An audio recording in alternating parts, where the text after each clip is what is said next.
বদলে গেল আইপিএল 2025 শুরুর দিন।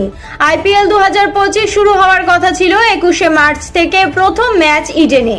বিসিসিআই সূত্রে খবর, আইপিএল শুরু হতে পারে পূর্ব নির্ধারিত দিনের একদিন পরে, অর্থাৎ 22শে মার্চ। যদিও ম্যাচের স্থান পরিবর্তন হয়নি। প্রথম ম্যাচ হবে ইডেনেই। প্রথম ম্যাচেই মাঠে নামছে কেকেআর, অর্থাৎ গতবারের IPL champion Kolkata night Riders. জানুয়ারিতে ভারতীয় ক্রিকেট বোর্ডের তরফে রাজীব শুক্লা জানিয়েছিলেন আইপিএল 2025 শুরু হবে 21শে মার্চ থেকে এবং ফাইনাল হওয়ার কথা ছিল 25শে মে। কিন্তু ম্যাচ শুরুর দিন পিছিয়ে গেল একদিন, তবে ফাইনাল হবে 25শে মেতেই। গত বছর অর্থাৎ 2024 সালের আইপিএল শুরু হয়েছিল 22শে মার্চ এবং প্রথম ম্যাচেই মুখোমুখি হয়েছিল চেন্নাই সুপার কিংস ও রয়্যাল চ্যালেঞ্জার্স বেঙ্গালুরু। ফাইনাল জিতেছিল কলকাতা নাইট রাইডার্স।